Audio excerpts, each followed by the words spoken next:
logins. Better, yet somehow worse. Anyways, Commander Mike Getcath is coming in today for his routine military well check. He's a 68-year-old male with a history of hypertension and hyperlipidemia. He takes carvedilol and atorvastatin, but seems like his hypertension is poorly controlled. His blood pressure is 160 over 90 and heart rate is 70. Must be all those new recruits causing him some stress. He's an active smoker of both cigarettes and cigars. Hey, those better not be Cuban cigars. He is of Caucasian descent. He denies any complaints at this time, other than being bothered by this useless well check taking him away from his command duties. He's got a whole ship to run. On physical exam, heart sounds are normal and lungs are clear. Abdomen is soft and non-tender, but there is a palpable and pulsatile mass on deep palpation just superior to the umbilicus. We were asked which of his risk factors is most closely associated with the diagnosis, and what imaging modality is best to confirm the diagnosis. Well, before we can answer either of those questions, we have to make the diagnosis first. So, what does Commander Getcath have? A palpable and pulsatile abdominal mass? A major smoking history? Sounds like we should be worried about an abdominal aortic aneurysm. Quick, let's stow away aboard Commander Getcath's aircraft carrier before it gets underway so we can learn a little bit more about AAAs. Trespassing has never been so educational. First, let's start looking at arterial aneurysms in general. An arterial aneurysm is defined as a focal, irreversible vessel expansion over 1.5 times larger than the normal vessel diameter. What's normal? Well, each vessel has its own range. But for the abdominal aorta, it varies based on age, gender, body habitus, and religion. One of those was a lie. I'll let you figure out which one. Anyways, in general, the infrarenal aorta has a diameter of 2 centimeters, so 1.5 times that, or greater than 3 centimeters, is generally considered AAA territory. There are two morphologies of arterial aneurysm. They can be saccular, that butt off one side of the artery, or it can be fusiform, and involve the entire circumference of an arterial segment. The saccular form has a higher risk of rupture due to the asymmetry of the blood vessel cross-sectional shape. These are classically seen in the cranial vasculature as berry aneurysms, and boy do these berries like to burst. Rupture, leading to subarachnoid hemorrhage. In the aorta, saccular aneurysms are more rare and are typically caused by trauma or severe aortic ulcer. Fusiform aneurysms are featured in this sketch and are most commonly seen in the aortic arch, abdominal aorta, and iliac arteries. These can rupture too, of course, but just hold that thought for a bit. Another distinction to keep in mind is true versus false aneurysms. AAAs are most commonly true aneurysms, which means they contain all layers of the vascular wall, the intima, media, and adventitia, also called the externa, as depicted by the schematic drawing of the missile. Green for the intima, blue for the smooth muscle of the media, and red for the adventitia. False aneurysms, or pseudoaneurysms, as we feature in our blunt thoracic trauma video, on the other hand, don't include all the layers. One example of this is seen in the setting of aortic trauma when rupture of the intima causes the formation of a periarterial hematoma encased in adventitia. We're going to stick with true aneurysms now, however. And the most common place to find one is in the abdominal aorta. Also, you see how we've placed the bulge underneath those kidney-shaped pulleys? Abdominal aortic aneurysms, or AAAs as they're called, are usually found in the infrarenal aorta, below the renal arteries, in other words. 10 to 15% begin at the level of the renal arteries. Suprarenal AAAs are very rare. AAAs are not lonely creatures. Turns out they have a lot of friends. By that I mean AAAs are associated with other aneurysms. Let's take a look at these hoses attached to the missile. Don't they kind of resemble the iliac arteries? Their bulges represent peripheral aneurysms. This includes popliteal, femoral, and iliac aneurysms. 40% of patients with AAA have iliac artery aneurysms. And for any iliac, femoral, or popliteal aneurysm, more than half of patients will also have AAA. So, how do AAAs start? There are many complex and poorly understood interrelated multifactorial mechanisms, including genetics, embryology, immunology, fluid dynamics. I could go on and on. But the short of it all is that the aortic wall becomes weak over time because of these. What we do know is that many risk factors contribute to the weakening of the wall and future expansion of the aneurysm. The most important modifiable risk factor for AAA is smoking. Remember our clinical case? Check out Commander Getcath over here and his enormous cigar. In fact, the only disease that smoking has a tighter association with is lung cancer. Turns out that smoking even has a dose dependent relationship with AAA, which means that the risk of AAA development and expansion actually increases the more that someone smokes. 90% of all AAA patients have a history of tobacco use.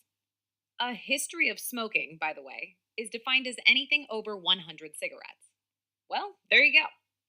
Sounds like the answer to our first clinical question.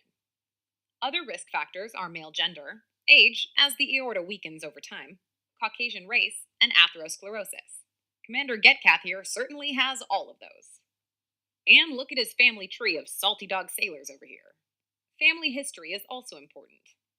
Often these are polygenic in origin, but certain disorders, such as the collagen disorders like Marfan syndrome and Ehlers-Danlos, also have an association with AAA, and those with a strong family history of AAA are less likely to have CAD and PAD.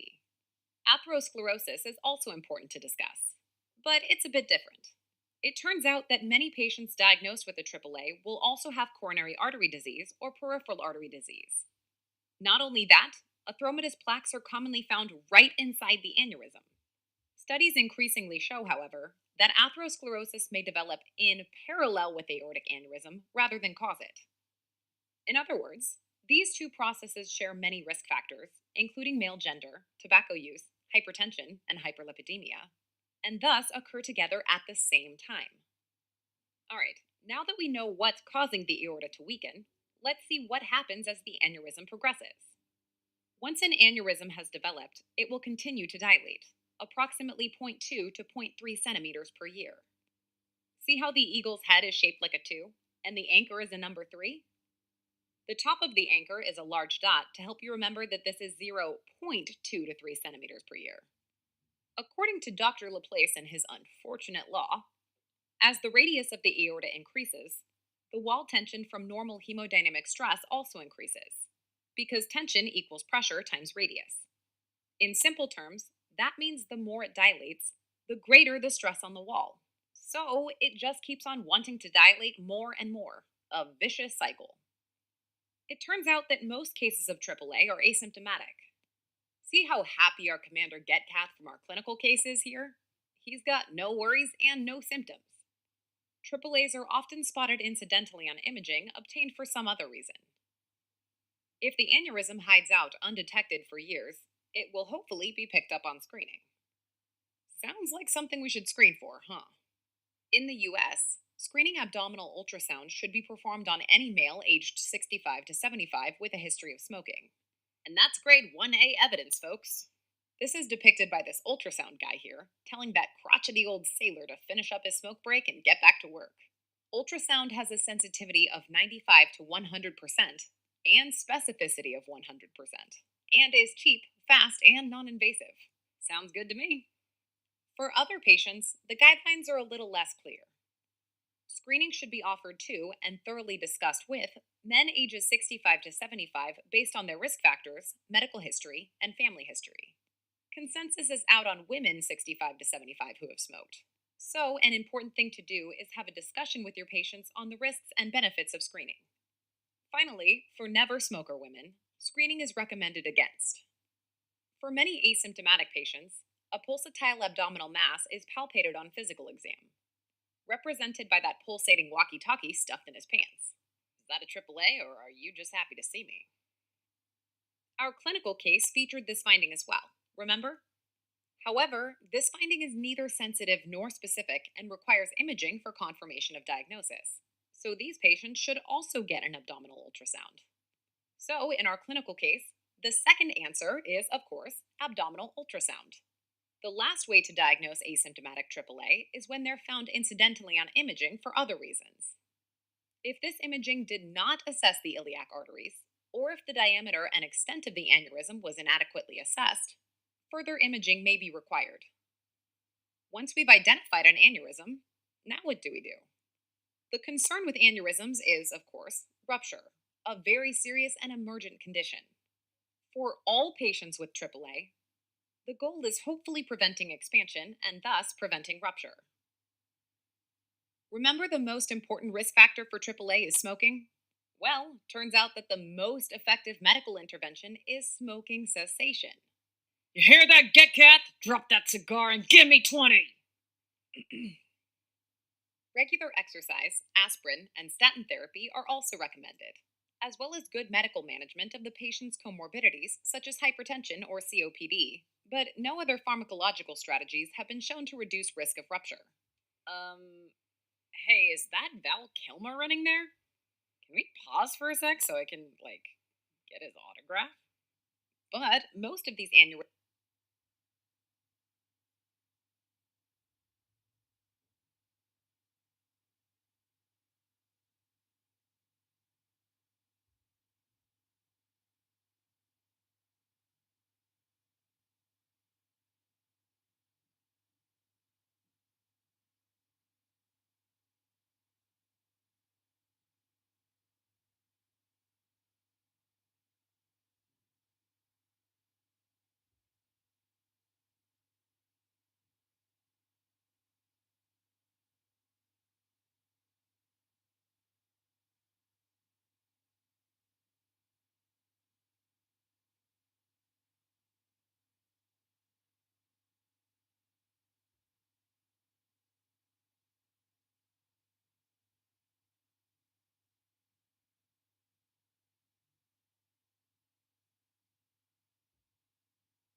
aren't going to rupture at all. So then, how do we figure out which ones we need to operate on? The last step for medical management is monitoring. All patients with AAA should have their aneurysms monitored with serial ultrasounds either annually or every 6 months. So, when do we stop watching and waiting and actually fix the problem?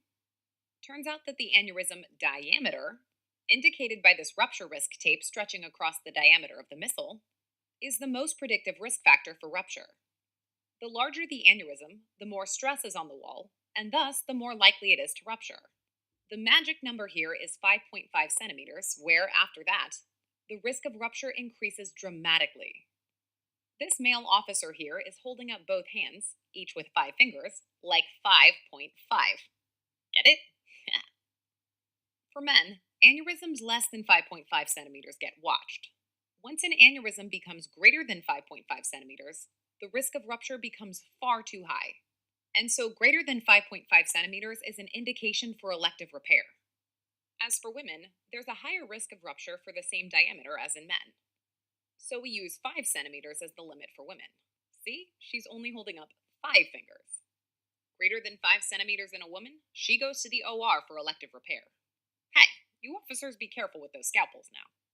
Finally, rapidly expanding aneurysms, which means greater than zero point 0.5 centimeters in 6 months or greater than 1 centimeter per year, just like the speed limit painted on the ground, should also undergo elective repair, regardless of the diameter.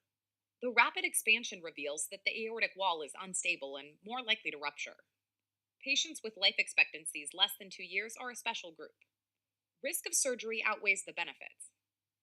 These patients, and any patients who decline elective surgery, should discuss this with their families and be encouraged to fill out an advance directive in the case their aneurysm ruptures in the future.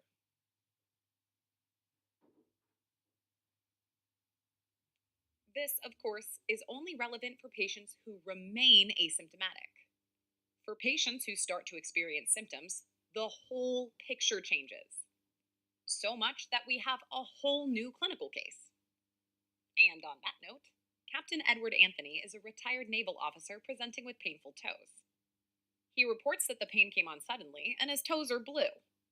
He also reports symptoms of claudication and vague abdominal pain. He was diagnosed 2 years ago with AAA and has been followed appropriately by his PCP. At the last measurement, it was 4.2 centimeters, but is now 4.5 centimeters.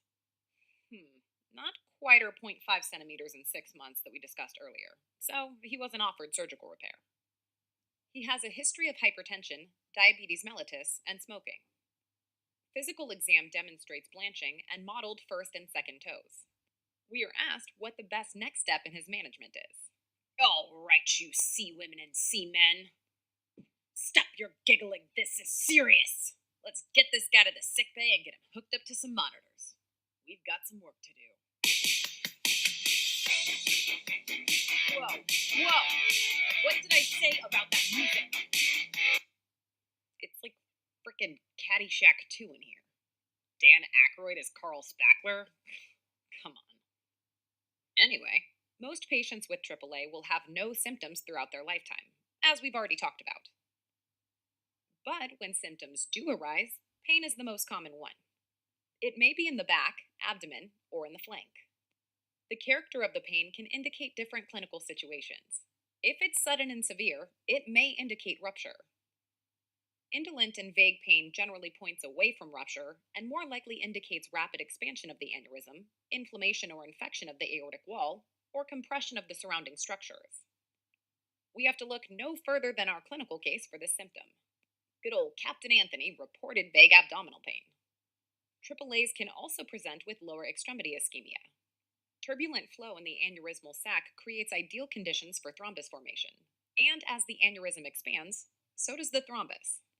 Thromboemboli can pop off, leading to chronic symptoms such as claudication if smaller vessels are involved, or even acute limb-threatening ischemia if larger arteries are involved. Look out below! Captain Anthony is no stranger to this symptom either. He's been having claudication that started around the same time as the abdominal pain. For a review of other causes of claudication, check out our 2 mud run sketches. In extremely rare circumstances, thrombus within the aneurysm causes occlusion of the aorta, leading to bilateral lower extremity ischemia. Atherosclerotic plaques in the AAA can also release atheroemboli, aka cholesterol crystal emboli, down into the arterioles of the lower extremities, which can manifest as blue toe syndrome. Check out our acute limb ischemia video for all the details. In the meantime, let's remember back to Captain Anthony and his blue toes. Sounds like he's experiencing the same thing. Compression of abdominal organs by the AAA may also result in symptoms. Duodenum compression leads to early satiety. Compression of the ureter may cause hydronephrosis, and compression of the iliac veins, or IVC, may result in venous thrombosis. These symptoms all may indicate that the aneurysm is rapidly expanding. In our case, Captain Anthony's aneurysm likely started expanding rapidly about 4 months ago, when he started having pain and claudication. These blue toes are further evidence of rapid expansion in his case. Patients with a AAA can sometimes exhibit constitutional symptoms such as fevers, weight loss, diaphoresis, and fatigue, along with chronic and vague abdominal pain and an elevated ESR. Just more sickly looking. These patients tend to delay presentation, and the symptoms may be confounding to providers, which may also delay diagnosis. One of the cause of these symptoms is an inflammatory variant of AAA. Yeah, weird, right? It comprises about 5 to 10% of cases and is associated with extensive periaortic inflammation. Another cause of these constitutional symptoms is AAAs associated with infection. The term mycotic is a bit of a misnomer. Fungi are rarely involved. Either 1. Bacteremia causes seeding of a pre-existing intimal injury or plaque, leading to aneurysm formation, or 2. Bacteremia causes seeding of a pre-existing aneurysm. What? The most common responsible organisms are Staphylococcus, followed by Salmonella. In either process, aortic inflammation can extend into the peritoneum and surrounding structures, which can lead to abdominal adhesive disease and symptoms of GI or urinary obstruction. Just think of all these tangled up wires, like fibrosis forming in the peritoneum and tangling up the intestines. Let's roll back by the sick bay where our clinical case, Captain Anthony, is and check in on him. Oh no! He's complaining of severe abdominal pain now and is much more lethargic than he was when he first came in. Vitals don't look too good either. His blood pressure is now 90/60, heart rate is 80. Remember, he's on a beta blocker. And respiratory rate is 24. This guy is looking like his AAA may have ruptured. Alright, by far, this is the worst presentation of a AAA when it ruptures. This is incredibly devastating. Just take a look at this crew member up on the flight deck. He embodies the classic triad of a ruptured AAA. You've got sudden onset of severe back or flank pain, a pulsatile abdominal mass on physical exam, and finally, immediate progression to hypotension and shock. Even with emergency surgical intervention, the mortality rate remains as high as 50% for those who make it to the hospital. It's even worse if they never make it to the hospital. We're talking over 90%. The factors that increase the risk of rupture are illustrated in the cockpit. See how the hatch is cracked and ready to rupture? Risk factors include an especially large diameter, over 5.5 to be exact, a greater rate of expansion, over zero point 0.5 centimeters per 6 months or 1 centimeter per year, female gender. Yeah, that's right. Women are much less likely to develop AAA, but when they do, it's much more likely to rupture. And active smoking. As we keep harping on, active smoking is an extremely important risk factor in this disease process. Not only is smoking correlated with AAA development, it's also associated with the expansion of aneurysms and therefore increases risk of rupture. Not only that, but at the same diameter of the AAA, an active smoker is at higher risk of rupture than a patient who stopped smoking when they were diagnosed with their AAA. The other factors that increase rupture risk are elevated blood pressure, for obvious reasons, COPD, like this blue bloater helmet, and lastly, if the aneurysm is symptomatic. Back to Captain Anthony and our case, it looks like he's got several of these: smoking, hypertension, and he's definitely symptomatic. So, what happens when an aneurysm ruptures? The most common site for rupture is retroperitoneal, comprising 80% of cases. Not only is the abdominal aorta a retroperitoneal structure, it's the posterior wall that receives the more severe shear forces. A retroperitoneal rupture may be initially contained, forming a retroperitoneal hematoma, like this red parachute. Patients may even delay seeking medical attention, attributing their pain to another cause. Lots of blood can fit back there, though, and these patients almost inevitably head to shock territory unless immediately treated. The remaining 20% of ruptured AAAs occur intraperitoneally. These are much more dangerous, with the majority of these cases resulting in sudden death due to hemorrhage into the large volume of the abdominal cavity.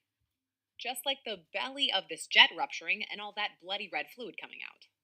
And if hemorrhage doesn't get them immediately, the massive blood loss can precipitate an MI. 25% of patients presenting with aneurysm rupture from any cause have signs of cardiac infarction. Rarely, rupture results in an aortovenous shunt with the vena cava, iliac vein, or renal vein. A massive AV shunt leads to heart failure. Also rare is an aortoduodenal fistula, which presents with upper GI bleeding. First, there's a small sentinel bleed, which presents with melena, like this black bloody fluid coming out of the back of the jet. Then massive exsanguination into the GI tract follows. Any AAA that presents with symptoms must be treated like a rupture until proven otherwise, as the consequences of missing a rupture are dire. CT scan is the best way to see if there is true rupture. Let's refer back to our case with that blood pressure and heart rate. Captain Anthony doesn't seem like he'd survive a trip to the CT scan.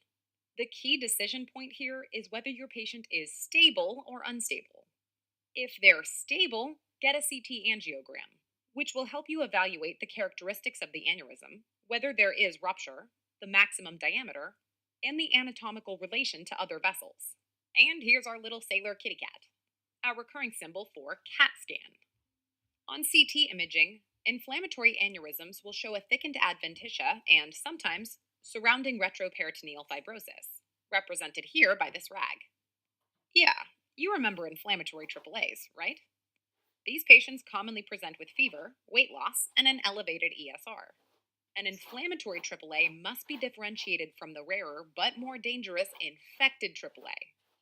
The AAA morphology is typically saccular, eccentric, or multilobed. Inflammation and edema usually surround the aorta, and there may be intramural or periaortic air or fluid around the aorta. Lymphadenopathy may also be seen. If an infected AAA is suspected, get blood culture stat and start broad spectrum antibiotics. As we said earlier, the most common organisms for infection are Staphylococcus aureus and Salmonella species, so antibiotics should cover these. That means vancomycin in case of MRSA, plus gram-negative coverage, especially for Salmonella with ceftriaxone, a fluoroquinolone, or piperacillin tazobactam. Tailor antibiotics when culture results come available. CT angiogram findings that indicate rupture are demonstrated by the sun that happens to look just like a coronal section of a rupturing aorta. Cough, cough. This is completely coincidental. These findings include retroperitoneal stranding or hematoma, blurred or indistinct aortic wall, loss of the dark fat plane that surrounds the aorta, and contrast extravasation from the aorta into the retroperitoneum, veins, bowel, or peritoneum. If you see signs of a AAA rupture on CT, send your patient for emergent surgery. Symptomatic but stable non ruptured AAAs will go to surgery too, though the timing for these patients is still debated. Urgent surgery will often be delayed until after their medical status is optimized. Alright, what about unstable patients? CT? Ain't nobody got time for that. It's time to rush to the OR. And that's the answer for our case. Captain Anthony is going straight to the OR. Patients without a known AAA will get a quick, focused abdominal ultrasound, either at bedside or in the OR. Okay, before we move on to the details about the surgery and complications of AAA repair in our next video, let's take a brief moment to talk about peripheral aneurysms, specifically iliac, femoral, and popliteal. Popliteal aneurysms are the most common peripheral aneurysm, but as we said before, the most common aneurysm associated with AAA are iliac aneurysms.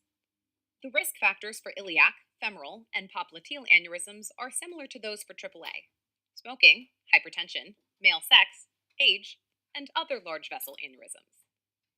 Femoral aneurysms may present as asymptomatic pulsating masses in the groin, and popliteal aneurysms may present as asymptomatic pulsating masses behind the knee. Other symptoms include local compression, fullness, and pain at the site of the aneurysm. Thrombosis within the aneurysm leads to embolization, stenosis or claudication, and even complete occlusion, which may result in acute limb ischemia. Finally, treatment for these peripheral aneurysms is surgery, the goal being to prevent the complications we just mentioned. Once over a certain size limit, the risk of the complications is much higher. So surgery is indicated if either the aneurysm is symptomatic or if it's over a certain diameter. For the two larger vessels, iliac and femoral, that diameter is 3 centimeters. For the smaller popliteal artery, the diameter is 2 centimeters. Now let's take a moment to review everything about the clinical presentation and workup of AAA. Abdominal aortic aneurysms, or AAA, are focal irreversible vessel expansions over 1.5 times normal, which is defined as greater than 3 centimeters. They can either be saccular or, more commonly, fusiform. AAAs are typically true aneurysms, meaning they involve all 3 layers of the aortic wall. They're most commonly located infrarenal, or distal to the renal arteries. AAAs are also associated with other aneurysms, most commonly iliac aneurysms, although popliteal aneurysms are the most common peripheral aneurysm overall. The most important risk factor for development and expansion of AAA is smoking. Other risk factors include male gender, age, Caucasian ethnicity, atherosclerosis, and family history. Once the aortic wall is weakened, it continues to dilate because of increased wall tension, usually at a rate of 0.2 to 0.3 centimeters per year. Screening abdominal ultrasound should be performed for men ages 65 to 75 with a history of smoking. Screening should be considered for non-smoking men with other risk factors. Usually, AAAs are asymptomatic and are found incidentally on imaging for other reasons, but physical exam may reveal a pulsatile abdominal mass. Smoking cessation is the most effective medical intervention for preventing expansion and rupture of the AAA.